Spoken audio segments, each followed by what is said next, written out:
bien, bonsoir tout le monde. C'est moi, Nadia. C'est Claude. Non, mais Claude, ça peut être filmé. Oui, oui. Donc, j'ai pas une voix qui porte. J'espère que vous allez bien entendre. Sinon, levez la main. Franche-toi. Hein? Franche-toi. On va sortir. Donc, nous sommes de l'Université Laval. Moi, je suis conseillère. Tous les conseillers en sécurité de l'information.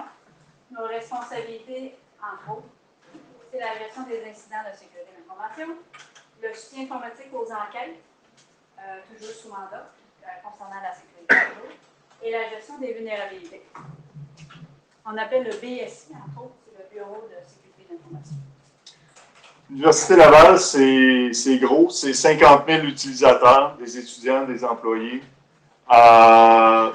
Il y a 57 unités réparties sur le campus principal, mais il y a aussi des unités au centre-ville, il y a aussi des campus externes. C'est un gros mélange de beaucoup de technologies, de services, avec des unités qui sont relativement autonomes au niveau des technologies de l'information, donc qui vont gérer leur parc à leur façon. Il y a des règles, mais chacun monte ses choses à sa façon aussi. C'est 17 facultés qui couvrent tous les domaines du savoir. Le BSI, en tant que Bureau de sécurité de l'information, pour nous, c'est une unité qui va être reconnue à l'université comme un centre d'expertise en sécurité. On est des agents de promotion et de développement d'une saine culture de gestion du risque. On veut être considéré comme un joueur important en sécurité de l'information auprès des organismes publics et privés du Québec. On est sous la responsabilité du vice-recteur exécutif, plus particulièrement sous le vice-recteur exécutif adjoint au système d'information.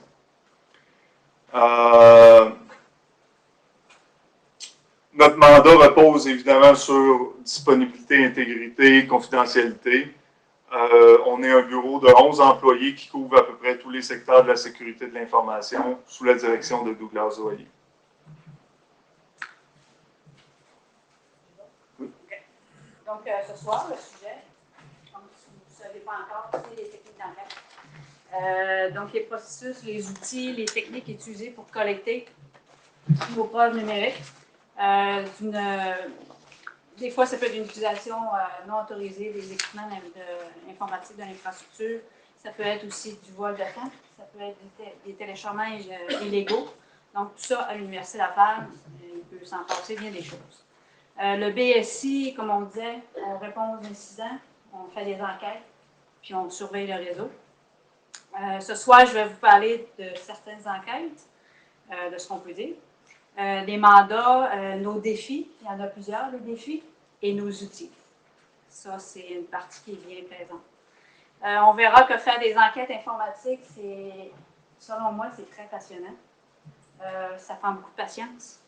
Des fois, les outils sont très dispendieux, des fois, sont open source, très complexes, mais le forensique, je dirais, dans son étendue, très fascinant. On a vu tantôt notre première section, on a parlé de l'université de BSI. Claude va vous parler de nos partenaires, de nos mandats et les portées. Moi, je vais vous parler de c'est quoi une enquête informatique, les types d'enquête, processus et les normes, techniques, les outils d'enquête, puis à la fin des petits bonus. Alors, nos principaux partenaires en ce qui concerne les enquêtes.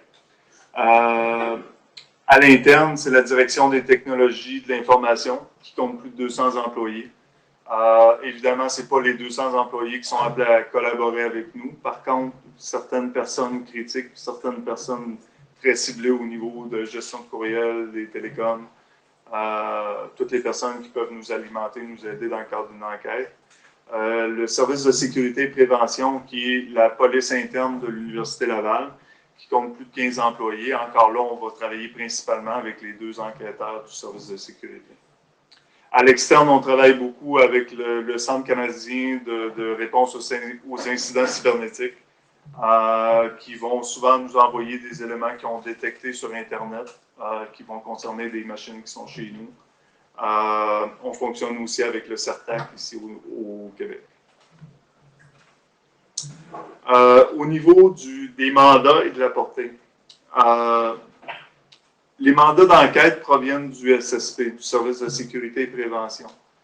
La seule entité à l'Université Laval qui a le droit de faire des enquêtes, qui est mandatée de faire des enquêtes, c'est le Service de sécurité et prévention. Ils ont la délégation d'enquête au niveau de tout ce qui est enquête administrative de la part de l'employeur. Donc, tout ce qui est enquête à l'interne, c'est eux qui vont les faire. Ils ont aussi un droit au niveau du légal en étant des constables spéciaux de faire des enquêtes jusqu'à un certain niveau d'un point de vue judiciaire. Donc, les mandats d'enquête nous viennent du service de sécurité et prévention et nous, on agit en tant qu'experts, si on peut dire, qui va les aider au niveau de tout ce qui est technologie de l'information. Tout ce qui est technique, outils d'enquête au niveau des technologies de l'information, c'est géré au BSI. Puis, on a le support technologique, tout ce qui concerne les télécommunications, les systèmes centraux, que ce soit le courriel, les services financiers, les services de ressources humaines, les systèmes d'inscription. On va utiliser les personnes ressources au niveau de la direction des technologies de l'information. Le BSI ne fait pas d'enquête criminelle. Je pense que personne ne peut en faire non plus.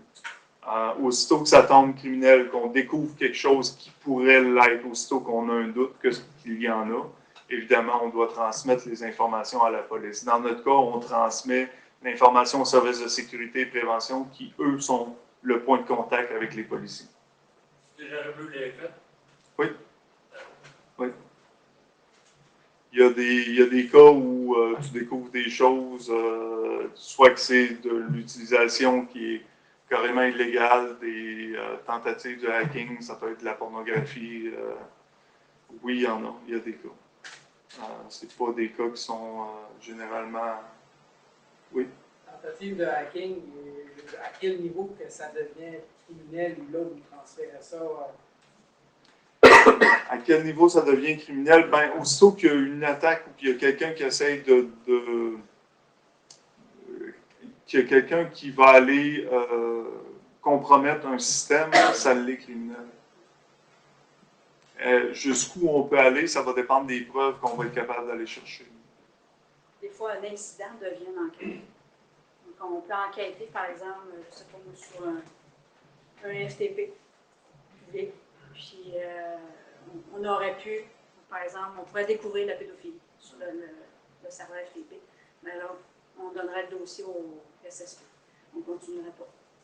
Donc, parce que vous savez, la pédophilie, c'est criminel, donc dès que tu vois une image, c'est déjà une image de trop. Puis si tu en trouves une, c'est une image de trop. Donc, c'est direct, c'est la sécurité qui s'en occupe. Notre job à ce moment-là est beaucoup plus de sécuriser le périmètre, puis s'assurer de dénoncer, de signaler l'incident qui devient une cause d'enquête. Vous avez le droit de vérifier les postes privés ou personnels si vous avez un doute sur si quelqu'un justement essaye de percer votre système par son propre poste ou par des moyens, mais que les preuves sont justement très compliquées à avoir de votre côté. Quel est là votre périmètre de... Bon, en fait, il faut qu'on ait des doutes plus que raisonnables. Puis avant de saisir, c'est sûr que nous, on ne saisira pas nous autres. À partir du moment où on a des doutes, c'est arrivé une fois un poste qui a été saisi par les agents du service de sécurité. De mon époque à moi, il faut dire que moi, je m'occupe de ce secteur-là au niveau de l'université depuis moins d'1 an. Ça fait 9 mois seulement que je m'occupe du secteur au niveau des enquêtes. Avant ça, c'était Lino Serrantola, qui est une légende à Québec, à peu près tout le monde le connaît, qui était l'officier de sécurité de l'Université Laval, qui ensuite a fait partie du bureau de sécurité quand c'est devenu plus gros. Mais Lino s'est toujours occupé de toutes les enquêtes en ce qui concerne les enquêtes qui touchait les technologies. En septembre dernier, il a pris sa retraite, c'est moi qui ai pris le relais avec Nadia qui est arrivé pas longtemps. Donc, de mon époque à moi, c'est arrivé une fois où on a eu une saisie, qu'on n'a pas conservé le poste, on n'a pas été plus loin, ça a vraiment juste été, oui, il y avait des doutes raisonnables, les enquêteurs pas les enquêteurs, mais les agents ont été sur place, ils ont saisi le poste, ils ont demandé à la personne de les suivre, ils ont demandé à la personne d'ouvrir son poste devant eux autres pour faire les vérifications d'usage. Il n'y avait rien pour le retenir au niveau criminel, mais il y en avait assez pour qu'on lui dise ben, reste pas chez nous. Donc, ça s'est arrêté là, ça n'a pas été plus loin que ça. Ça n'a pas été. Mais oui, ça pourrait arriver. Évidemment, Votre clientèle, c'est des étudiants Et le personnel. Ouais. Et le public. et le public. Parce qu'à la bibliothèque, il y a des postes publics. ben, il y a des utilisateurs des services de l'université qui ne sont pas inscrits à l'université pour. Qui ne sont pas des employés comme, mettons, le PEPS. Le PEPS est un gros service au niveau de la Ville de Québec. Il y a beaucoup de gens qui n'ont rien à voir avec l'université à part l'utilisation des services du gymnase.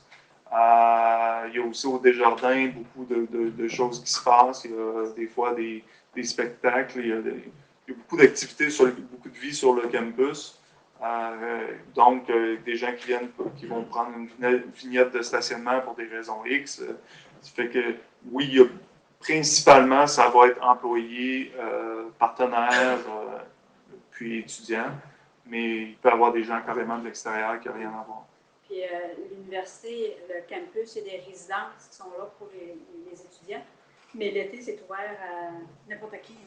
Donc, au lieu d'aller à l'hôtel, tu peux aller à la résidence en dessous du pavillon L'assiette.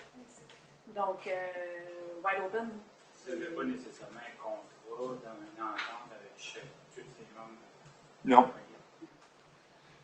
Au niveau des règles, on a au niveau des règlements politiques, c'est défini, puis c'est peut-être pas dans la mouture actuelle, mais dans celle qui va sortir, c'est clairement défini que tout utilisateur d'un service à l'université est soumis à ce règlement-là, à cette politique-là. Donc, ça fait partie des choses qu'on a. Donc, les types d'enquêtes, on a parlé d'enquête administrative, ça peut être pour du vol de temps, ça peut être pour une mauvaise utilisation d'un équipement ou d'une infrastructure, ça peut être des téléchargements illégaux. Avec le changement au niveau de la loi sur les droits d'auteur qui est arrivé en janvier, maintenant, il y a des organismes aux États-Unis qui font de la surveillance au niveau des téléchargements illégaux, puis qui vont nous dénoncer au nom de la maison de film, la maison de production, ils vont nous dénoncer qu'il y a eu des téléchargements illégaux. Avant, on pouvait juste dire, bon, ben OK, on s'en a occupé. Maintenant, il faut vraiment faire suivre ces avis-là aux contrevenants. Donc, il faut qu'on trouve c'est qui, il faut qu'on trouve les contrevenants, qu'on leur dise qu'ils n'ont pas le droit de faire ça, puis qu'ils sont passibles peut-être de des poursuites judiciaires. Pour l'instant, notre implication au niveau de la loi se limite à ça. On se doit de transmettre l'avis. Est-ce que ça évoluera dans les prochaines années? On ne sait pas. Mais... Donc, les téléchargements illégaux, on n'a pas le choix, il faut qu'on s'en occupe. Puis, évidemment, tout incident de sécurité sur lesquels on va travailler, ben, il y a quand même de l'investigation de base à faire au niveau de l'incident, mais à l'occasion, ça peut arriver que ça se transforme en enquête administrative ou en enquête au niveau juridique. Donc, c'est quoi une enquête informatique? Ce que je peux dire pour la définir, c'est que c'est d'appliquer différentes techniques, donc pour aller chercher la preuve. Et c'est des méthodes donc pour aller cueillir, d'aller la restaurer, d'aller l'extraire d'une capture de mémoire. Ça peut être de l'identifier, donc on suit un processus parce qu'on veut recréer l'événement. Qu'est-ce qui s'est passé il y a 2 jours ou qu'est-ce qui s'est passé il y a 30 jours? Donc, on recrée l'événement, il faut refaire l'événement et en appliquant des règles à suivre. Donc, c'est ça, c'est super important. Puis, on remet, comme on disait tantôt, le SSP, c'est eux qui nous donnent les mandats. Donc, une fois que notre enquête est terminée, on leur remet le rapport d'enquête. C'est eux autres qui s'occupent avec la sanction, c'est pas eux autres. Donc, ça peut accompagner des techniques plus traditionnelles que vous connaissez, comme par exemple une entrevue de témoin. Donc, ça, c'est le SSP qui va s'en occuper. Nous, on est côté informatique. Donc, peu importe c'est quoi, où se trouve la preuve, sur n'importe quel média, un disque dur, une clé USB, n'importe quoi, on exige de suivre un protocole qui est super important, identifier la source, faire l'acquisition de l'image, respecter l'intégrité des données, restaurer et extraire les données, on analyse tout ça et on fait un beau rapport. Les normes qu'on retient, il y en a plusieurs, les normes. Le NIST, le SP 886 sur les techniques de comment intégrer le forensique à la gestion des incidents, à la réponse aux incidents. Donc, le NIST, eux autres, ils ont 5 grandes étapes. On recueille l'information, les données, on la restaure, on l'analyse, on fait un rapport et on fait des recommandations. Le ISO 27037, eux autres, c'est 4 étapes. On identifie, on la collecte, on fait l'acquisition et on préserve les données. C'est super important. Nous, au BSI, on fait un petit mélange des deux. On va faire la cueillette, on restaure, on analyse, puis on fait un rapport. Donc, ce qui est important là-dedans, la cueillette, là, on tombe dans le physique, on a un média devant nous, puis il faut aller faire l'acquisition des données. On a la restauration, qui est plus le côté logique. On a encore là des logiciels spécialisés. Et l'analyse et le rapport, ben là, on tombe dans l'égal. On analyse ce qu'on a recueilli et on fait le rapport. Un processus, je dirais, normal de la cueillette d'informations. On fait l'acquisition, donc elle peut être statique ou dynamique. On va vous expliquer tantôt c'est quoi la différence entre les deux. On fait la restauration, de la récupération des données. Comment on recherche, on va le voir tantôt, mais on peut le faire par des mots-clés, on peut le faire par des expressions régulières, on peut chercher par des mots-clés, peu importe. On analyse le tout et on fait un rapport. Oui, l'identification des sources. Elle est où notre source? Elle peut être physique, donc elle peut être sur le disque dur. Elle peut être locale ou sur le réseau. Nous autres, ça nous concerne un petit peu moins, mais elle peut être sur un cloud. Okay? Donc, en temps normal, on a trois potentialités de retrouver la preuve. Processus d'enquête.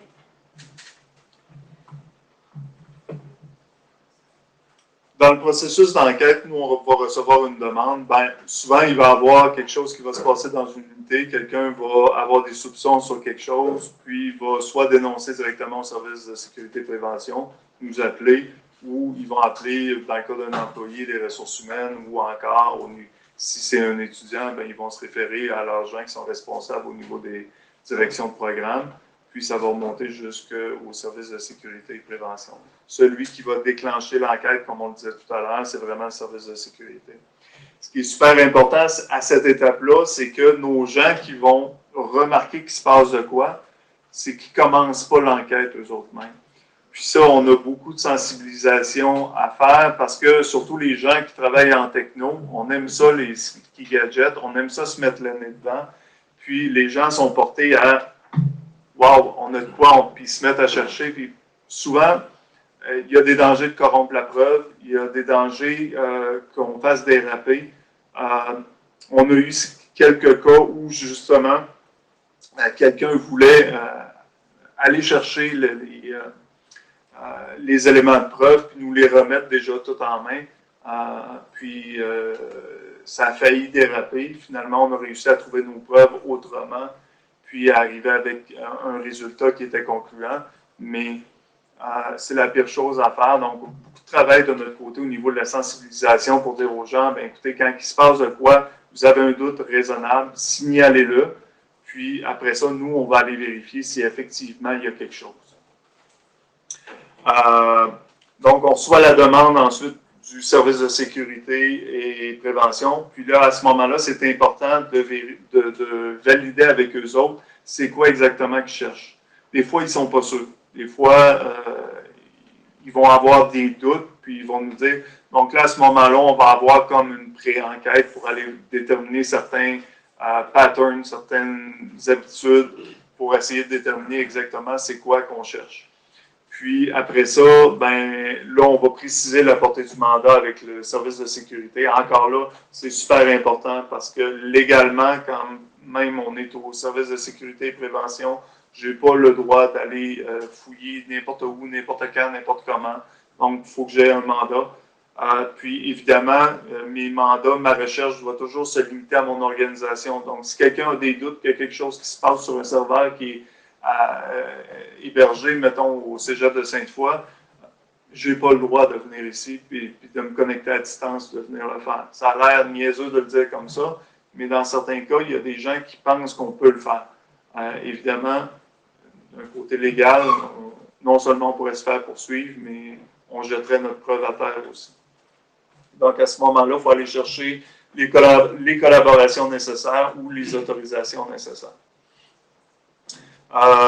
Ensuite, on établit notre stratégie d'enquête. Dépendant des cas où on va se retrouver, il va y avoir on doit se servir de notre imagination. On doit regarder c'est quoi qui est disponible, qu'est-ce qu'on peut faire.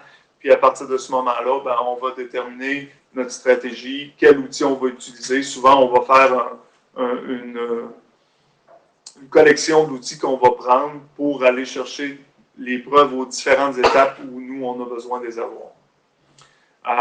Après ça, une fois qu'on a établi notre stratégie, on teste ça, on s'assure que tout fonctionne selon ce qu'on pense, selon ce qu'on a prévu. Puis après ça, on passe à l'action. Le fun commence. Oui. Puis, dans l'autre slide. Oui. D'autres, quand on dit que ça prend plusieurs mois à mener une enquête parfois, est-ce qu'ils sont vos démarches lorsque la personne n'est plus sur le campus d'un incident unique que ça lui a coûté la place? On va chercher jusqu'où on peut chercher. Puis à partir du moment où on n'a plus rien à trouver, ben écoute, on ne peut pas aller plus loin, à moins d'avoir des preuves suffisantes pour pouvoir faire une dénonciation à une instance plus haute. Donc, si on a des preuves suffisantes pour aller à la police, bien évidemment, on va le faire. Dans certains cas, on a eu des cas où on avait des doutes. On parle d'enquêtes qui peuvent durer plusieurs semaines, plusieurs mois. On a eu un cas d'une enquête qui s'est déroulée sur vraiment plusieurs semaines. Dans certains cas, on a fait analyser des journaux parce qu'il y avait vraiment des communications très spéciales. On a fait analyser des journaux par le Centre canadien de réponse aux incidents cybernétiques pour voir ce qu'eux voyaient. Puis, on a fait différentes interventions au niveau de la surveillance, de la recherche de preuves. Donc, c'est des choses qui vont se dérouler sur plusieurs semaines avant que tu réussisses à avoir une preuve qui va être assez solide pour aller plus loin, pour aller à un niveau supérieur. Dans certains cas, tu ne l'auras jamais. Tu n'auras jamais la preuve. C'est pas magique, c'est pas... fait que on fait du mieux qu'on peut pour aller chercher toutes les informations. Dans certains cas, ça se peut qu'on arrive à rien. Nadia, tantôt, tu parlais de collecte de, mettons par exemple, de mémoire vive. Est-ce que vous allez aborder ça tantôt? Ça va bien. Okay, merci. C'est là. OK. Donc, il y a plusieurs techniques d'enquête qu'on utilise. Il y en a 4 grandes. Pour bien les identifier et les séparer entre elles, moi, j'appelle ça du computer forensic. Okay? On va voir c'est quoi tantôt. On a du live forensic, donc en direct. On a du network forensic sur le réseau. On a du remote forensic, super intéressant. Et la cyberintelligence. Donc, peu importe, dans les 4 premières, on aura toujours la restauration, l'extraction des données et une étape qui est, naturellement, on ne peut pas passer sans ça, l'analyse des données et un rapport. Donc, peu importe ce que vous prenez comme les 4 premières techniques, on aura ça. C'est quoi le computer forensic? L'acquisition statique sur un média. Donc, votre ordinateur est fermé, vous prenez le disque dur et vous faites une acquisition. On appelle ça statique, okay? Parce que c'est mort et il est fermé. On fait une image bit à bit, donc du média, et avec un matériel, des logiciels spécialisés. Ça, c'est du matériel semblable à ça qu'on utilise. On a le petit white blocker que j'ai amené ici. Il est jaune, il est très beau. Il est tout petit, donc tu peux brancher du IDE et du SATA. Mais il y en a d'autres, c'est aussi avec les USB. Puis, à gauche, ça, c'est plus gros. C'est un duplicateur. Donc, tu branches ton disque dur suspect, puis tu peux faire jusqu'à 2-3 copies avec. Vous parlez de connecter un disque dur, mettons, que l'ordinateur est fermé.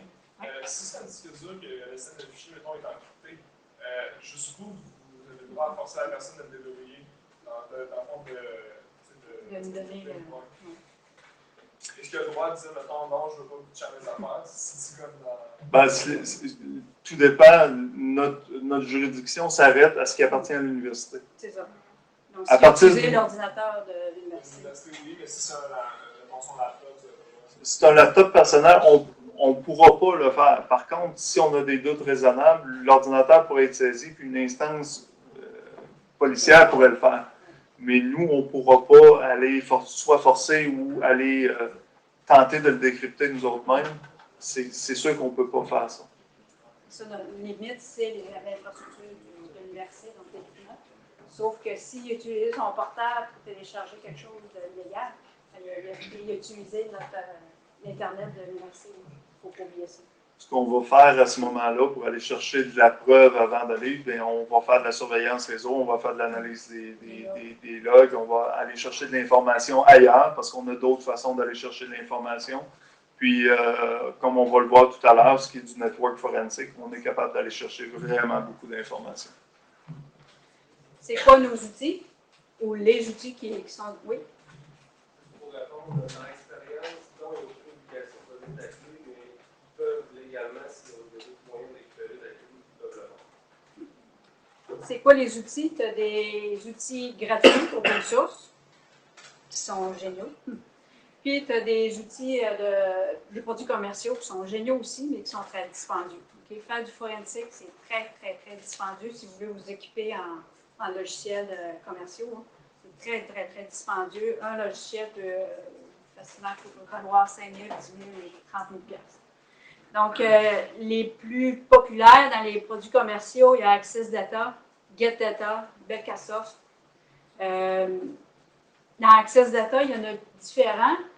FTK Toolkit. Le MPA, c'est le Mobile Forensic Examiner, donc pour des cellulaires.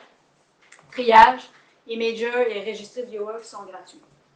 Les autres, vous les voyez, donc Autopsy, autant Linux que Windows. En passant, Windows, la version Windows Autopsy est très performante. DFF, OSF Forensics, on a Winex, pour ceux qui aiment l'hexadécimal. Des heures de plaisir. Mais il faut passer par là des fois. Hein? Je suis justement dedans dans l'hexadécimal, puis c'est ça. Registry Decoder, les bases de registre, GuyMajor et Cyclone qui sont sur Linux. On a des plateformes que vous connaissez, sûrement Kali, qui a une section forensique, mais Def Linux qui est spécialisée en forensique. La recherche de preuves, comment on peut rechercher la preuve? Oui? Vous n'avez pas d'outils pour du raw disk directement, comme Active Detector ou les systèmes de FAT avec de la lecture vraiment binaire? Non, vous ne l'utilisez pas de cette manière-là, au niveau de voir les MFT dans Windows ou justement derrière la FAT ou derrière la MFT. Avec les outils qu'on a, on peut le faire. Donc vous l'utilisez à l'intérieur d'FTK en fait. C'est FTK, on a FTK ou un autre, parce que dans les open source, il y a beaucoup d'outils qui permettent d'aller faire ça. Entre autres, dernièrement, on a eu à faire ça. Parce qu'Active Detector en raw disk, il n'y a pas mieux pour lire un base object ou un MFT. Donc, pour la recherche de la preuve, les métadonnées, donc les signatures, les extensions, la MAC d'un fichier, les données, les empreintes numériques, des mots-clés pour les expressions régulières, encore là, des heures et des heures de plaisir. L'exploration du contenu, l'arborescence, on appelle ça la géographie informatique d'un système, d'un fichier. Et tout ce qui est résiduel, les fichiers supprimés, les orphelins, la balance de fichiers, les partitions, les secteurs non alloués. Donc, on a différentes manières pour rechercher la preuve. L'arborescence des fichiers, bien, là, on a FTK Imager. vous voyez, on a l'arborescence du système de fichiers. On a des petits X rouges qui indiquent que le fichier a été supprimé. Des fois, on est capable de l'ouvrir, des fois, c'est fini. On a l'hexadécimal en bas à droite. Et on a, donc c'est ça, l'arborescence. Les répertoires, les sous-répertoires. Là, on est dans l'autopsie. Donc, on a aussi l'arborescence. La plupart des logiciels comme FTK, Autopsie, on peut rechercher par mots-clés, on peut rechercher par extension, on peut y aller par arborescence. C'est vraiment génial. Puis, c'est gratuit en plus, c'est open source. Lui aussi, Autopsie, les petits X rouges indiquent que le fichier a été supprimé. Mais on en avait qui étaient actifs. Donc, on a pu trouver la preuve que finalement, il a téléchargé des films. OK? Puis, ils ont écouté. Oui, les fichiers supprimés, comme on disait tantôt.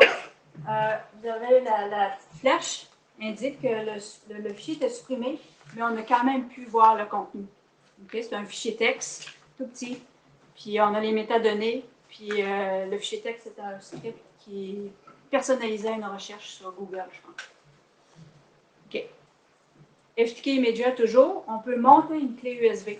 Donc, ta clé USB, ton image que tu as faite, par exemple, avec un format AFF, tu peux la monter. Puis là, tu as accès à, comme si tu avais vraiment mis ta clé USB dans ton ordinateur.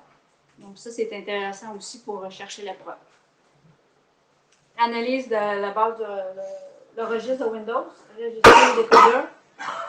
Un autre logiciel pour avoir accès aux données du registre. Là, c'était la sécurité. Ouais. Donc, ça aussi, c'est intéressant. Beaucoup d'informations dans la base de registre sur ce. Oui, c'est une mine d'or. Mais c'est long à. C'est que l'information Windows. Oui.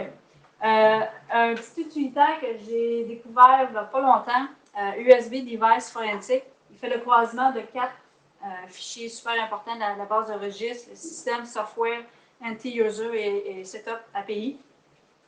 Donc, tu lui donnes tout simplement le chemin de tes 4 fichiers, puis il fait peut-être 30 secondes, 1 minute, il fait l'analyse de tout ça et il te sort un fichier CSV avec toutes les données que tu veux savoir, quand est-ce que la clé USB a été branchée, par qui.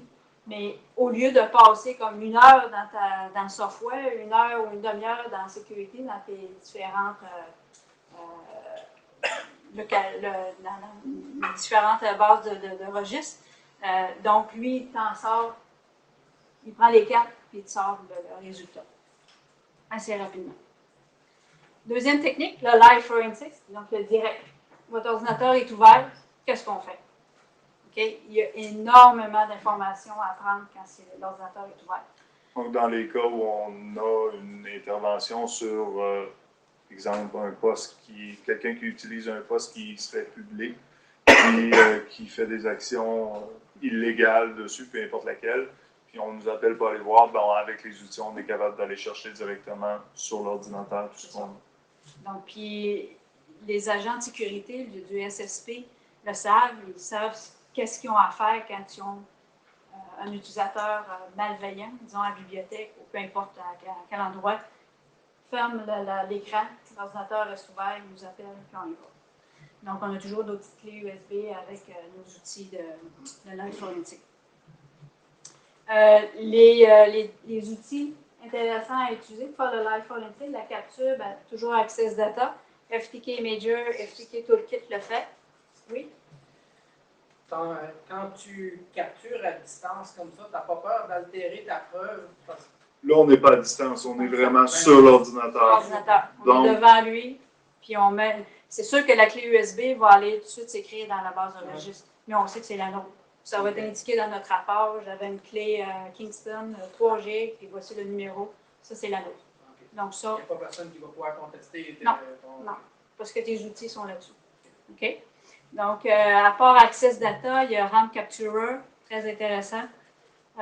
Sys Internal Suite, la suite Nearsoft, Mendiant. Pour le côté extraction-analyse, pour extraire vos données d'une capture de mémoire, excellent à utiliser, c'est Volatility Framework. C'est un must, il faut que vous ayez ça. ou Belkasoft aussi. Puis encore Definux, Kali Linux, on a encore des très bons outils là-dedans. Volatilité des données. Un beau petit graphique, du rouge au jaune pâle, qui dit qu'est-ce qui est le plus urgent à prendre quand vous faites du live forensique. C'est tout ce qui concerne la RAM, les process qui sont ouverts, les fichiers qui sont ouverts, les networks, les sockets, toutes les connexions ouvertes, les settings du système. Donc ça, c'est notre ordre de volatilité avec différents logiciels, côté gauche Linux, côté droit Windows. Et en bas, c'est les data, donc c'est tout ce qui est statique. Donc c'est les données qui sont sur le disque dur. Et oui. Est-ce que cette présentation est disponible? Ben, as-tu l'habitude? Oui. Oui, OK. Moyennant des dons pour la pizza. On va la chercher, là. On a un fameux RFC dans ce domaine-là aussi, 3227, chapitre 2.1, Order of Volatility. Donc, vous avez là l'ordre de volatilité, l'ordre dans lequel que vous devez saisir les données volatiles.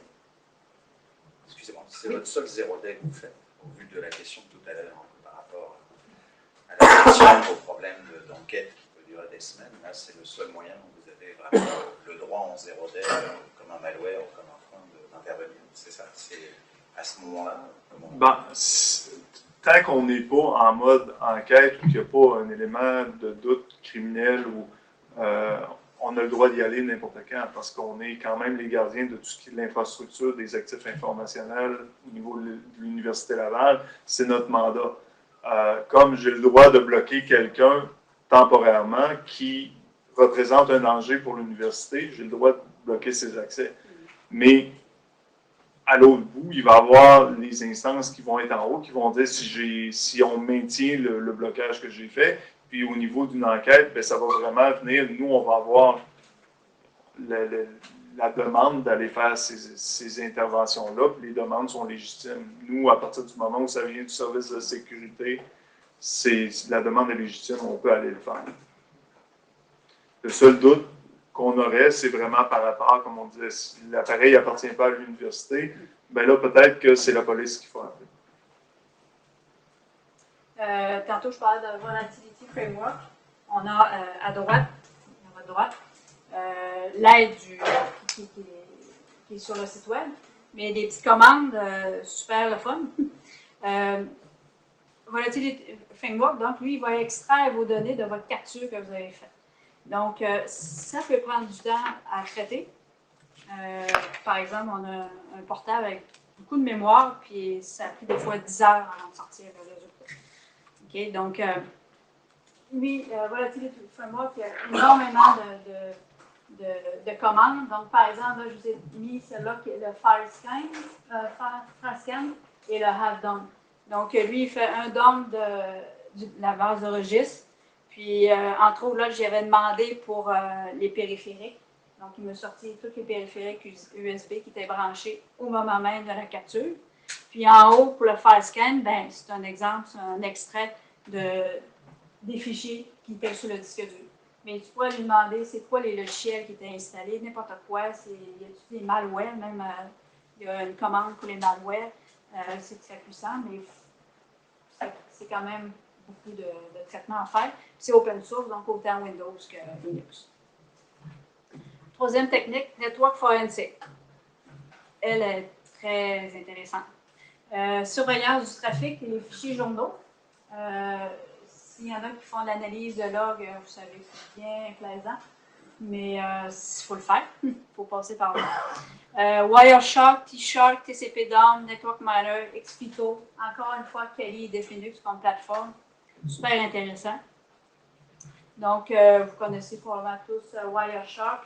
On peut exporter les objets d'une capture. Donc, on peut exporter tout ce qui était fait de la navigation de l'utilisateur, les images qu'il a vues, les fichiers HTML, les scripts, n'importe quoi. Les films. Oui, les films.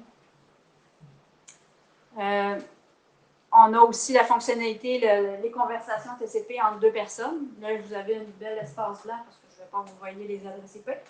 mais on a la taille des fichiers qui a été transigée, destination, source, c'est très, très intéressant. Puis Wireshark, vous en mettez du temps là-dedans, puis vous finissez plus.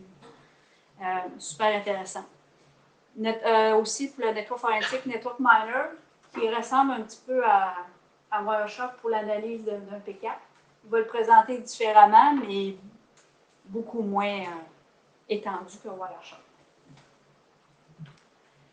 Oui, pour les passionnés de Linux, quelques commandes. TCP DOM, on peut déjà filtrer en faisant notre DOM de trafic. On va filtrer ce qu'on veut capturer. T-Shock, on va extraire ce qu'on veut d'un fichier P4. On peut aussi, avec naturellement des grep et tout ce que vous voulez dans Linux, on peut extraire l'information qu'on veut aller chercher dans les logs. Donc, je marque à côté, à droite, un conseil pour réaliser des enquêtes. Ce n'est pas obligatoire, mais c'est un bon coup de pouce d'avoir des connaissances en Linux. Sinon, il y a beaucoup de choses. Tout ce qu'on fait là à gauche, on pourrait le faire quasiment en Windows. Mais souvent, il faudrait payer un logiciel très, très, très cher. Donc, on y va avec du open source et on s'amuse. Remote Forensic. Question pour Oui. Quand vous avez Linux identifié là-dedans, ça comprend-tu aller jusqu'à Unix, système Mac OS 10, des choses comme ça? Oui, oui. Oui, bien, nous autres, nos outils sont beaucoup dans Kali, comme je disais tantôt, Kali, Definux, puis Ubuntu. Mais la DTI, eux autres, ben, ils ont d'autres systèmes. Puis s'il faut que je prenne un de leurs outils pour enquêter sur un serveur qui a été hacké, ben là, on va le faire. Puis il y a des, surtout, je pense, en faculté des arts, sont beaucoup Mac. Donc, il faut aussi apprendre à Mac. Oui, le Remote Forensic, très intéressant. Access Data FTK Toolkit. Il y a peut-être sûrement d'autres logiciels, mais nous, on utilise FTK Toolkit. C'est quoi du remote? Ben, c'est de l'acquisition, comme je disais tantôt, autant statique et dynamique, mais à distance. Okay? Tu te branches à distance sur l'IP de ta machine. Il faut que tu aies un profil administrateur, donc pour avoir accès. Et le FTK Toolkit pousse un agent temporaire sur la machine à distance.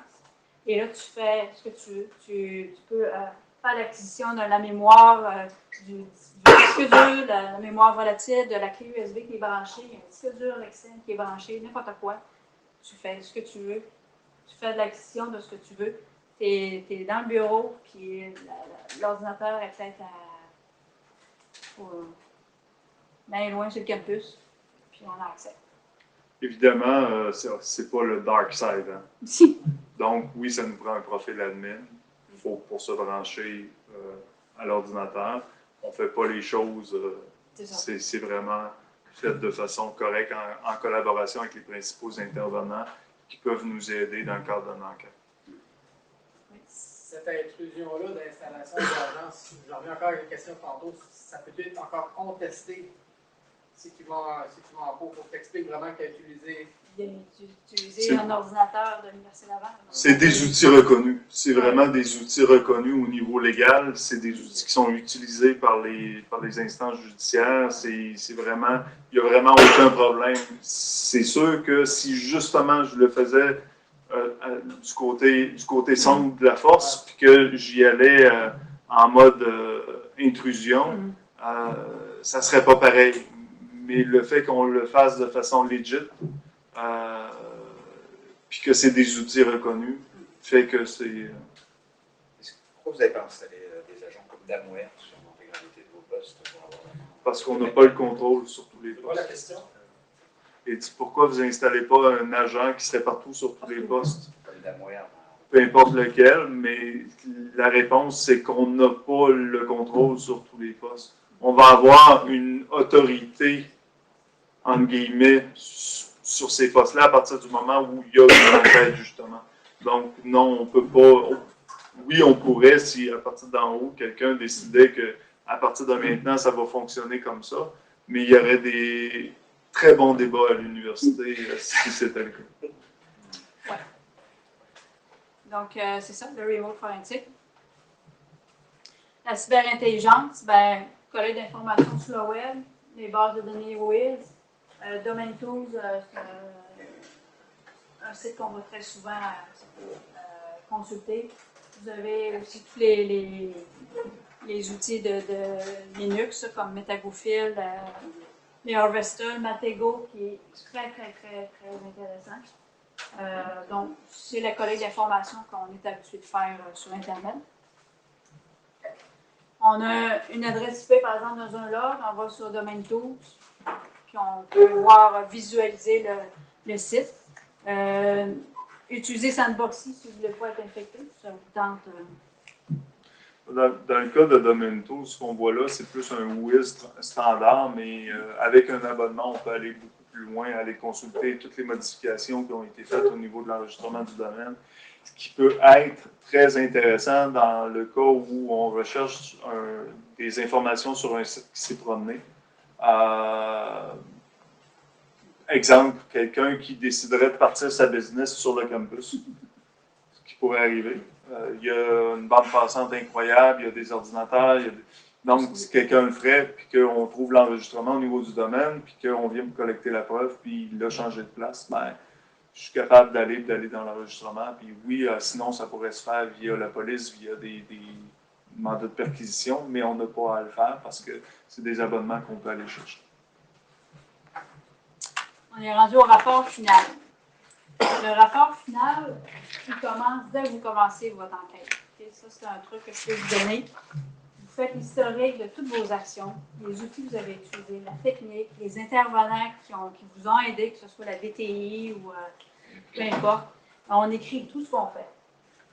On le fait au jour le jour parce que si votre enquête se termine dans un mois, vous n'avez rien fait, vous n'avez rien écrit, qu'est-ce que vous avez fait, vous avez oublié quelque chose. Donc, imaginez-vous si vous vous retrouvez, par exemple, avec une poursuite, vous allez à la cour et vous n'avez pas noté ça au jour le jour, ben vous allez être fait. Donc, il faut le faire. Et des screenshots. Vous faites tout ce que vous ramassez, vous gardez tout ce que vous faites au jour le jour. Puis après ça, quand l'enquête est finie, ben là, vous peaufinez votre rapport, puis ça va bien aller. Parce que le rapport, c'est important pour l'enquêteur, oui, mais pour nous aussi, pour se protéger. Parce qu'on dit, ben moi, j'ai fait ça, j'ai pas fait ça, je l'ai fait, j'ai fait ça. Donc, c'est écrit. Puis aussi, dans le cas d'une poursuite, comme on disait, dans une présence à la cour, ben, on a notre historique d'enquête. Ben, surtout que, ça sera pas long, dans le rapport, on va indiquer les choses principales, ce qu'on a trouvé, les preuves, les méthodes qu'on a utilisées, mais il y a certains détails qu'on ne mettra pas nécessairement. Tu arrives en cours, évidemment, en cours ou même en arbitrage, parce que dans le cas d'une enquête administrative, c'est quoi qui pourrait se retrouver en arbitrage. Bien, évidemment, la partie de l'autre côté va essayer de démolir ce que vous avez fait, va essayer de prouver que vos preuves ne sont pas bonnes, sont pas acceptables. Mais là, à ce moment-là, ils vont poser beaucoup de questions sur comment ça s'est fait, pourquoi vous avez fait ça, qu'est-ce qui s'est passé. Puis, à ce moment-là, les notes que tu as prises, si c'est il y a un an, sont vraiment hyper importantes. Puis, ils sont aussi recevables à la cour dans le cas où il y aurait un témoignage. C'est ça. Donc, je donne l'exemple, par exemple, vous avez fait la surveillance, l'extraction de données aujourd'hui. Bien, vous marquez, c'est ce que j'ai fait aujourd'hui. J'ai utilisé TCP Dump, j'ai dit Sharp, vous pouvez mettre même vos commandes. T'sais. Moi, je me dis toujours, c'est bon, surtout pour nous autres aussi. Parce que dans 6 mois, on peut refaire le même genre d'enquête. Puis là, tu vas dire, bon, on a fait ça, ben, on va leur réutiliser notre technique. Puis tantôt, tu parlais des données qu'on peut, ça peut aller dans un an, faire, disons qu'on va à la cour, puis les données, je l'ai passé tout droit tantôt, mais dès qu'on saisit un disque dur puis on fait une copie intègre du disque dur, on fait toujours 2 autres copies. On fait une copie sécurité et une copie de travail. Donc, tu travailles toujours sur ta troisième image, jamais sur les autres. Okay? Ouais, la deuxième est sur le backup, c'est ton backup. Si tu scrapes ta preuve dans ta copie de travail, au moins tu as un backup. Mais jamais sur ta preuve originale. Oui, ça c'est notre section bonus. Une tâche importante en enquête et en incident de sécurité, c'est l'analyse de malware. Okay? On a besoin de ce qu'on appelle faire du sandboxing. Donc, le sandboxing va te permettre d'être dans un environnement sécuritaire pour analyser ton fichier malveillant. Un outil qu'on utilise depuis quelques temps, c'est Cooker. Vous connaissez sûrement Cooker, sinon utilisez-le. C'est gratuit, c'est open source. Cooker s'installe par exemple sur un Ubuntu. Tu lui soumets un fichier malveillant, il analyse, il va infecter une machine VM dans VirtualBox, par exemple Windows 7, puis après ça, il te sort un rapport. Donc, il infecte ta machine virtuelle et avec, il te sort un excellent rapport. Oui, c'est ça. Une autre technique d'enquête qu'on pourrait mettre dans nos 5 techniques que je vous ai parlé tantôt, mais je l'ai mis en bonus parce que c'est le virtual forensic. On l'utilise moins, mais on va l'utiliser de plus en plus. C'est que ton image, que tu as fait l'acquisition de ton disque dur, tu l'as mis par exemple en format RAW ou AFF. Tu peux faire une conversion en VMDK, puis là, tu vas l'ouvrir dans une VM. Donc, finalement, tu te retrouves face à ce que l'hacker, par exemple, le fraudeur avait comme fichier. Tu l'as en interactivité. Donc, l'outil LiveView et VMware. Donc, LiveView va convertir ton fichier. Il va te l'ouvrir dans un hyperviseur. DD to VMDK en Linux, tu peux le faire aussi. Puis, il y a plusieurs converteurs de fichiers. Oui. Vous avez une image de RAM, est-ce que vous pouvez vraiment vous mettre à l'endroit où il y avait au lieu de rebooter sur le disque dur de zéro, pouvez-vous vraiment restaurer l'état à partir du RAM? Tu veux dire remettre un ordinateur dans l'état? Vous l'avez fait Ah, OK. Non, pas vraiment. C'est pas. On va pas jusque-là. Je dis pas que c'est peut-être possible. On n'a jamais eu à le faire, on l'a jamais fait. Ce qu'on va faire, nous, ça va vraiment être d'aller consulter ce qu'il y avait en mémoire, qu'est-ce qui roulait, c'est quoi les applications, puis c'est ça. Puis, pour revenir les 5 grandes techniques qu'on peut utiliser, dans une enquête, c'est très rare qu'on va utiliser juste une. Okay? On fait la combinaison de plusieurs techniques. On n'a pas le choix. Okay? Des fois, elle peut durer une semaine ou un mois, notre enquête, mais on va utiliser, oui, on a fait de l'acquisition statique, mais on a peut-être été faire du live aussi avant. On fait le statique après. On peut avoir utilisé la surveillance. Donc, quand on s'embarque dans une enquête, on se dit, OK, on s'embarque pour quelque chose de gros, on va utiliser différentes techniques. Comment vous fonctionnez avec la chaîne de possession de la preuve? Là, je le traduis, la chaîne of custody. Bien, comme je te disais, l'original, une fois qu'on a, avec le gros vibrateur que j'ai montré tantôt, lui, il respecte l'intégrité des données, donc c'est des belles machines. Puis après ça, le disque dur original, on ne touche plus. Il est dans un endroit qui est barré, qui est scellé. Puis après ça, on travaille sur les autres copies, comme je disais tantôt.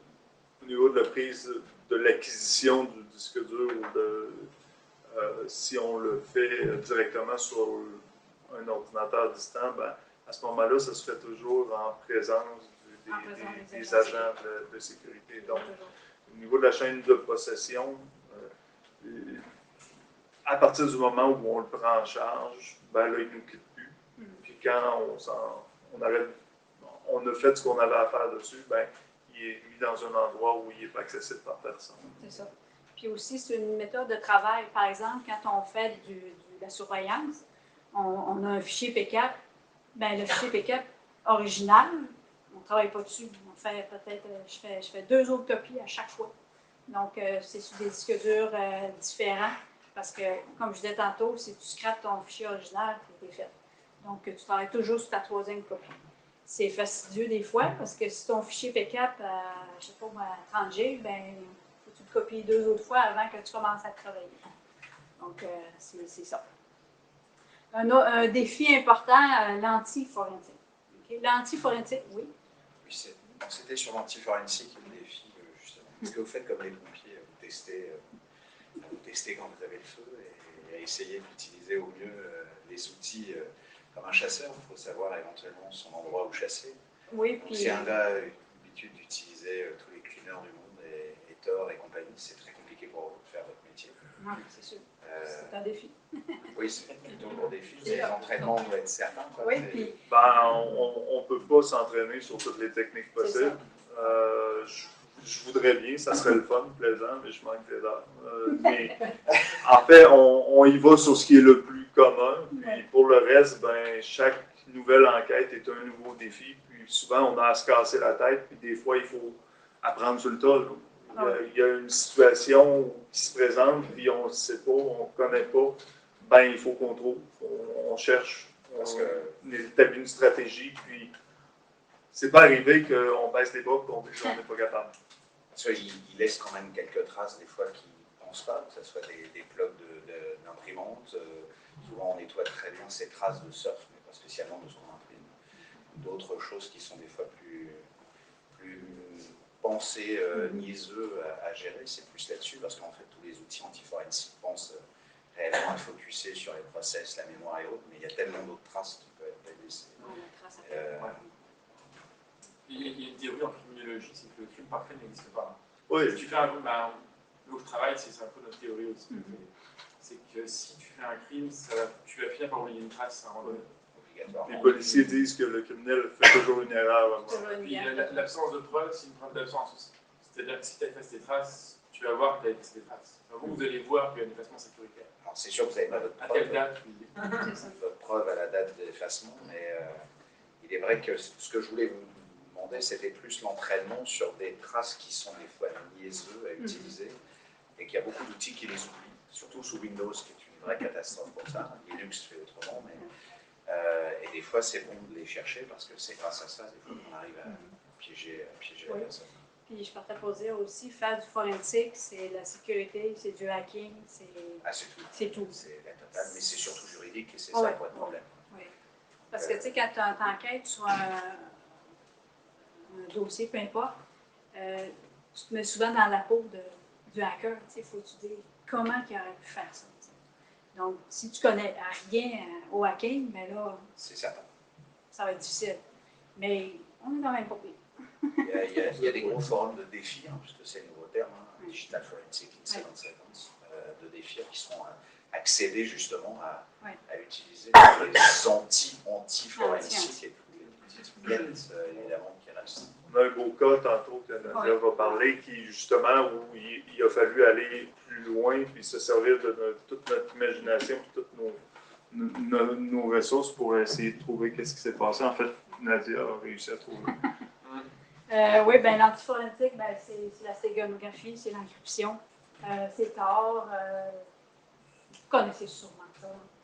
Donc, c'est les défis, puis c'est parce que le but, c'est souvent d'empêcher de récolter la preuve, ou du moins d'étendre le travail, de renforcer le travail de l'enquêteur. Donc, c'est fastidieux des fois, mais il faut que tu passes à travers. L'autre défi, ben, c'est là que Claude parlait tantôt, le data carving. Le data carving, c'est d'extraire des fichiers qui sont situés dans des zones complètement non allouées, dans un cluster non alloué. C'est une technique qu'on appelle ça le magic number, donc qui utilise la signature d'un fichier. Vous pouvez illustrer tout ça. Un exemple qui est très réel, parce que je suis en plein dedans cette semaine. Une clé USB Kingston 8G. Son système de fichiers, c'est une FAT32. À cause de pas de fichier actif et supprimé. Okay? Donc là, j'ai mis des images de différents logiciels. Ça, c'est Autopsy, mais version Linux. Donc, on voit dans le cercle rouge, on voit bien que c'est un FAT32. Il y a la couche FAT1 et FAT2. Vous savez que la FAT2, elle devient comme le backup de la FAT1. Le boot record, puis les fichiers orphelins. Les fichiers orphelins, c'est des fichiers supprimés qui ont encore des métadonnées. Donc, on appelle ça des orphelins parce qu'ils ne sont pas accessibles par le root directory. En haut à droite, vous avez, j'ai mis une commande Linux pour essayer d'identifier c'est quoi mon image. Okay? Mon image, c'est un .aff. Et on voit bien que c'était le système de fichiers de la clé USB, c'est un FAT32. Donc, j'ai monté la clé USB avec FTK Major. La clé a juste 16K, OK? Mais elle a 8G. Mais elle a 16K qui est visible, OK? Toujours avec FTK Major. J'ai 2 fichiers qui me posaient des... J'ai dit, je vais fouiller sur les 2 premiers qui sont en rouge. On ne le voit pas très bien, mais c'est tout simplement un numéro de fichier. C'est quoi ce fichier-là? OK? Il y a sa taille qui est là. Puis il y en a plusieurs. Comme vous voyez, ils ont tous la même taille. On a l'hexadécimal. J'ai sélectionné le premier. Dans l'hexadécimal, on voit bien qu'il y a quelque chose. OK? Donc, ça a piqué ma curiosité. J'ai dit, OK, on va là-dedans. Le logiciel qui est venu à ma rescousse, c'est Formos. Formos qui est dans Linux, spécialisé dans la data carrying. J'ai passé Formos dans le petit fichier, le premier qui est encerclé. Et à l'intérieur de ça, il y avait 991 fichiers. OK? Ça paraissait pas. OK? Il y avait un JPEG, 466 BMP et 524 exécutables, un XE. Tu cliques sur un JPEG ou un BMP, ça fait rien. Tu n'es pas capable de l'ouvrir, ça te donne une erreur. JPEG data stream contains no image. Donc, OK. C'est pas des vrais JPEG, c'est pas des vrais exécutables, c'est pas des vrais BMP. Aucun fichier, c'est ça, pouvait s'ouvrir. Donc, j'avais des fichiers BMP qui avaient, je dirais, 99,9%. Ils avaient tous 2 MB de taille. Puis j'avais des EXA à 1024K, puis un fichier JPEG de 20 MB.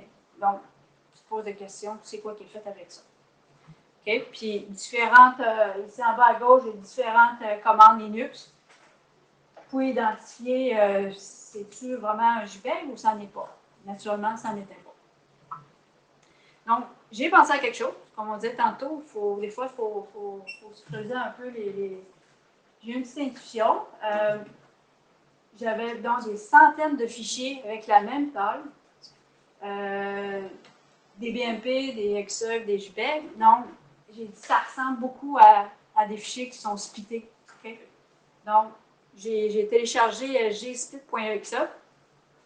C'est une application qui va prendre un gros fichier et qui va te splitter en plusieurs fichiers. Le gsplit en plus, tu peux splitter un fichier dans des fichiers de taille que tu veux. Donc, tu lui dis, ben, split-moi ça en 1 MB, par exemple. Puis, tu lui donnes les fichiers qu'il va splitter. Tu lui donnes l'extension que tu veux. Donc, je dis, bon, crée-moi donc des JPEG de 1 MB. Puis, mets-moi 00 comme nom, avec incrémenté après. Donc, ça donnait ce que ça donnait. En bas à gauche, j'ai un petit fichier tar.gz de 5 MB. Il m'a créé les fichiers que j'ai voulu. Donc là, j'ai dit, ça ressemble à ça que le gars a fait. J'imagine que c'est un gars, c'est peut-être une fille, mais ça me surprend. Les filles aussi sont méchantes des fois. Là. C'est pas juste les gars. Donc, mais là, c'est tout ça vraiment qui s'est passé. On est rendu là dans l'enquête. OK? Donc, mais avec Linux, je peux faire l'inverse aussi. Donc, je prends mes 544 fichiers BMP, puis là, je lui dis, ou je paye, peu importe, je lui dis, ben, fais l'inverse. Recrée-moi un gros fichier. Donc, le gros fichier, je pense que c'était 964 MB pour tous mes petits fichiers BMP. Okay, quand j'en fais un avec une commande Linux, ça me crée un fichier de 924 MB. Puis les fichiers EXA, 542 MB. Donc, la suite, ben, ça sera d'essayer de recréer c'est quoi le fichier qu'il y avait. C'est quoi le fichier qui est mis sur sa clé USB. C'est peut-être 5 fichiers de 1 G, c'est peut-être un fichier de 5 G, peut-être un fichier de 10 G, on ne sait pas encore, je suis encore rendu là. Mais on peut aussi utiliser d'autres techniques. Okay? Mais on est rendu là, puis j'ai bien aimé ma petite intuition. Tout au long de votre enquête, il y a différents utilisateurs que vous pourriez utiliser. Là, la liste est courte, mais elle pourrait être très longue. WinMerge, si vous voulez comparer 2 fichiers. KeepNotes, qui est très intéressant pour écrire vos états d'âme pendant votre enquête. Une belle journée aujourd'hui. Aujourd'hui, c'est pas vous. Sandboxy pour éviter d'être infecté dans votre navigateur. Tmux, Contab, des scripts, peu importe. Tout peut être nécessaire, intéressant dans une enquête. J'ai mis quelques commandes Linux ou Windows. La plupart, c'est des commandes pour faire du live forensic. Je ne sais pas toutes par cœur, mais vous savez, Google est toujours votre meilleur ami. Toujours comme les manuels, le MAN ou le HELP dans Linux. Mais ça vient aussi avec la pratique. Il y a 1 an, il y en avait une couple là-dedans que je ne connaissais pas, maintenant que j'utilise par cœur, puis aucun problème. Alors, qu'est-ce que vous devez mettre dans votre boîte à outils pour faire des enquêtes? C'est comme pour beaucoup d'autres choses en informatique aussi. Ça prend de la passion. Je peux vous dire que Nadia en a énormément. Aussitôt qu'on parle de technique, qu'on commence à parler de comment on va faire pour procéder dans une enquête, les yeux se mettent à y briller. C'est vraiment donc de la passion, de la persévérance, parce que des fois, ça prend du temps avant qu'on arrive à ce qu'on veut. Une très bonne collègue, ça aide, et des bons outils.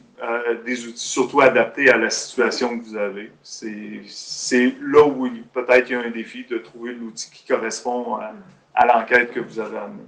L'outil ou les outils, parce que c'est rare, c'est juste ça. Oui. Puis comme on disait tantôt, ben, c'est ça, c'est différents outils, différentes techniques. Puis c'est pas grave si la première technique n'est pas faite, là. Mais ce que vous avez recueilli, vous allez sûrement le réutiliser quand même. C'est tout. Question?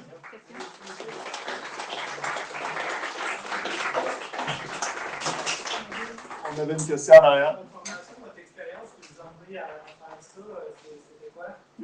Beaucoup de choses. Pour être plus précis, écoute, moi, je vais parler pour moi. J'ai été administrateur de serveurs Novel, Windows. J'ai fait de l'implantation au niveau de système. J'ai travaillé dans des projets. J'ai été DBA pendant 4-5 ans. Après avoir été DBA, j'ai bifurqué vers la sécurité. J'ai mal viré. Mais non, puis, la sécurité, j'étais en gestion des incidents, puis l'opportunité des enquêtes est arrivée. Puis, comme c'est pas si loin un de l'autre, ben. Justement, l'opportunité, pourquoi avant Lino était tout seul, depuis des années, on sait, là, et vous êtes deux? Ben, en fait, Lino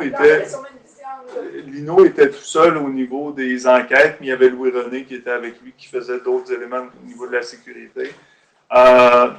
Quand moi je suis arrivé au BSI, Lino était encore là, puis c'est moi qui s'occupais des incidents. Donc on était deux, sauf qu'on était vraiment très compartimentés. Moi je m'occupais seulement des incidents, lui il s'occupait principalement des enquêtes. Il embarquait aussi dans les incidents, mais il s'occupait principalement des enquêtes. Et à ce moment-là, c'était vraiment une personne qui était désignée, qui était dédiée au service de sécurité et protection. Alors que quand moi je suis embarqué, Nadia n'était pas encore arrivée, je continuais à m'occuper des incidents. À un moment donné, quand ça a commencé à me sortir par les oreilles, Douglas a dit peut-être que tu aurais besoin d'aide. Puis d'aller chercher une ressource qui avait des bonnes compétences, des bonnes connaissances au niveau du forensique déjà, écoute, c'est un plus.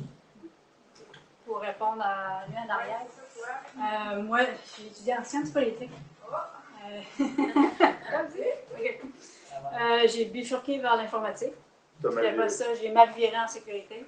J'étais analyste, là je suis conseillère, mais j'ai étudié en cyber-enquête, en cybersécurité, donc quelques-uns par ici, et en informatique. Puis, mais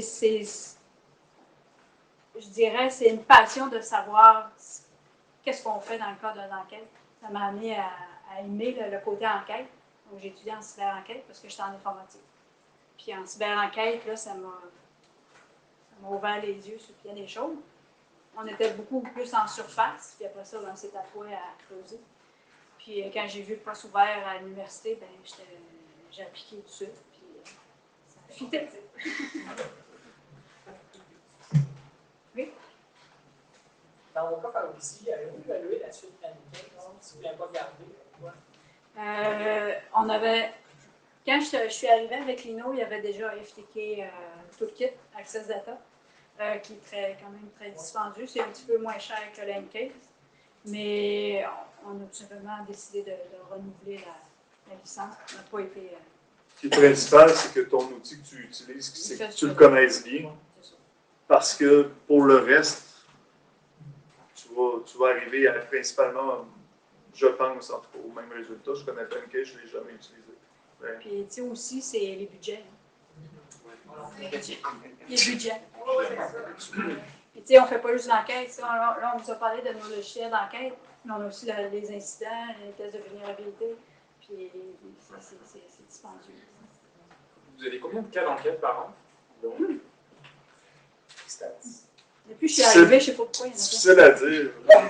Les méchants se sont concentrés sur l'université depuis l'arrivée de Nadia, c'est vrai. C'est ça. Non, en fait, du temps de Lino, c'est quelque chose qui n'était pas connu au niveau du bureau. Lino était très secret, puis c'était des échanges directs avec le service de sécurité. Mais Lino a été tout seul un grand bout. Ce qui fait qu'il a pris ses habitudes, puis c'était correct que ça soit comme ça. À partir du moment où il est parti, nous, on a commencé à maintenir les statistiques un peu plus. Mais c'est récent, c'est depuis le mois de décembre qu'on peut dire qu'on a commencé vraiment à en faire. On a été 3 mois après le départ de Lino où il n'y en a eu aucun. Est-ce que c'est le service de sécurité qui savait plus vers qui se virer ou si c'est tout simplement parce qu'il n'y en avait pas? Mais au mois de décembre, ça a recommencé, puis ça n'a pas arrêté depuis. Comment vous prenez, vous disiez que c'était chronophage en temps, comme vous l'avez dit. Faisons aussi ça en passion. Comment vous faites votre veille technologique pour remettre à jour vos outils, mis à part les outils achetables, où je ne suis pas certain qu'ils soient les meilleurs pour autant, à part pour le juridique, mais comment vous faites pour essayer de trouver aussi un peu de temps de votre côté pour le trouver? Faut le trouver. On essaye d'avoir, par exemple, vous avez pas on essaye d'avoir une journée par semaine, mais là, on se concentre sur la formation, l'auto-formation, où là, on découvre. Mais c'est très difficile parce que, comme tout le monde, on a un boss. Puis notre boss, quand il voit qu'on a du temps libre, pour lui, c'est du temps de libre. Si c'est non facturable. Fait que, pour lui, s'il voit que, justement, il essaye de nous placer ailleurs. Ça fait qu'on a un bon défi, des fois, juste de dire, on a besoin de temps pour être bon. Mais Parce que les recherches au niveau de je pense, mais je pense qu'en TI, c'est le défi de tout le monde aussi. ouais, c'est le défi. Puis, comme je disais tantôt, il faut faire des connaissances en hacking, en forensique, en sécurité. Donc, et même rien qu'en pilotant le temps web et le temps de l'analyse. Là, vous avez cité des logiciels, j'aimerais 3-4 à vous en citer plus. Il y a des semaines. Quel temps vous avez pour essayer de. Il y a des semaines, je peux passer 30 heures dans l'analyse de sniffing. Les cas qui se présentent aussi vont faire qu'on va explorer des nouvelles affaires. J'ai un cas qui se présente où j'ai de quoi, puis là, je ne sais pas quoi faire. Non, mais il y a des je vais chercher. Il y a des partenaires qui peuvent vous aider. Aussi, oui, tout à fait. Nadia, tu ne nous as pas confié que ce que tu as trouvé sur la clé de billet que tu as fait ton enquête. On n'a pas fini. La semblait donner quoi? On n'a pas fini. C'est ça, on est rendu là. C'est très chaud comme exemple. C'est hier soir à 10h. C'est un blog pour suivre la progression. On va passer par une télé-réalité. Puis avec payant, évidemment, pour ramasser de l'argent pour la pizza. Mais tu sais, on parle de passion. Oui, moi, je trouve que c'est passionnant. Mais c'est beaucoup d'heures, beaucoup de creusage de tête. C'est fastidieux. Tu ne la trouves pas, la preuve. Tu sais qu'elle est là, mais quand tu la trouves, on se tape des mains.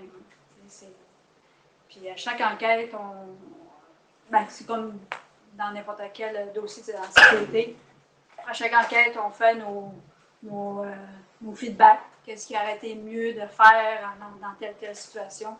Quel logiciel qui nous manque pour aller plus loin encore dans une autre enquête? Donc, c'est des beaux moments. Oui. Au début, vous avez parlé de vol de temps. Est-ce que vous parlez des employés dans ce cas-là? Oui. Ah oui. Nous, on ne partira jamais faire de la recherche de cas de vol de temps. Par contre, un gestionnaire qui va suspecter que son employé abuse au niveau de l'utilisation des actifs de son ordinateur, puis qui fait des choses qu'il n'a pas, ben oui, là, ils vont faire une plainte aux ressources humaines, puis ça va découler, ça va servir en enquête, puis là, oui, on va avoir à faire de la preuve qu'il y a eu du vol de temps. Oui. Ça arrive. Est-ce que dans d'autres universités ou collèges, est-ce qu'il y a des bureaux de ce genre-là, ou est-ce que vous êtes en contact et vous échangez Oui. des cas communs ou je sais pas? Échanger, les gens sont toujours réticents à faire de l'échange de cas réels, mais oui, ils s'échangent quand même. Il y a beaucoup d'échanges pour connaître ce qui se fait, demander comment vous procédez dans un type de cas, mais échanger vraiment sur le cas réel, oui, il y en a, mais c'est un survol, peut-être, comme on a vu à soir. Là, C'est les méthodes, les outils vraiment qui partagent, ça? Oui, exact.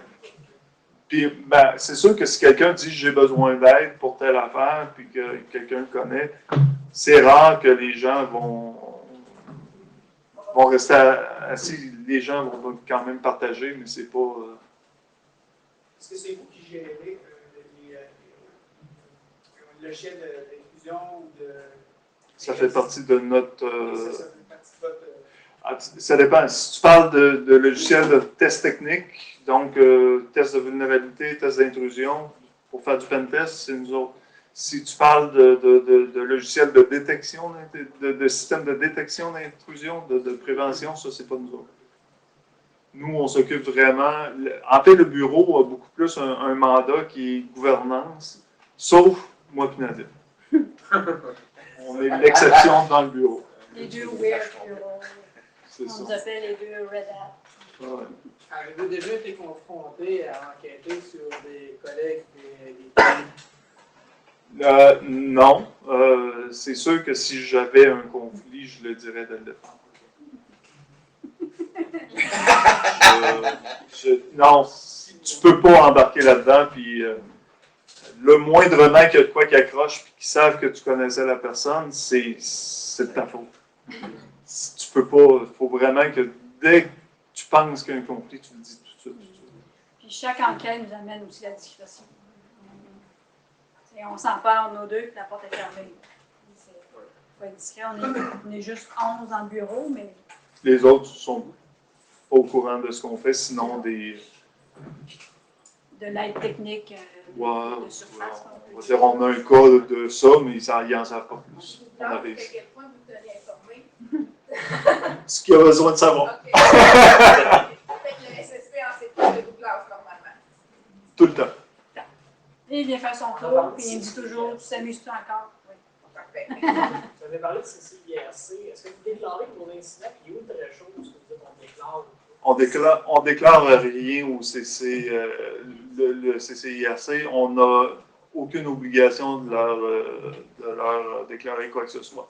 Par contre, c'est une gang qui est vraiment très bien. J'ai fait affaire avec eux autres une couple de fois. C'est des ressources qu'on a disponibles, surtout les organismes publics. Au privé, je ne sais pas s'ils peuvent s'adresser à eux. C'est une bonne question. J'imagine que oui. Mais c'est génial, là, tes appels. J'ai tel cas, j'aimerais avoir de l'aide, c'est-tu possible? Puis là, comme je disais, moi, j'ai eu un cas où j'ai envoyé des logs. J'ai dit, regarde, peux-tu me regarder ça? Je trouve les communications, les endroits, c'est bizarre. C'est-tu des adresses qui, pour vous autres, sont connues? Et dans certains cas, il aurait pu dire, oui, ça représente tel... mais, tu sais, je considère ça comme un outil de plus dans notre coffre. Juste une dernière question, c'est que par curiosité, pour moi, du fait que vous avez le BSI maintenant construit toute l'université là-bas, c'est que Nadia est arrivée dans la commune. Donc tout le monde doit craindre éventuellement le faire. Je sais qu'il y a toujours une joute à vouloir. Est-ce que vous avez trouvé un niveau de performance un peu plus accru depuis le début de l'année et que ça va commencer à devenir un jeu à essayer de vous piéger? Genre déchiffrer ou genre essayer de dire ok, on va chiffrer les listes. Parce que ça va devenir un jeu désormais. Là, vous allez être les hommes à abattre. Donc, très bonne question. Je répondrai pas. Parce que moi, je ferai ce jeu-là. Si je veux me faire en chef. Une autre question?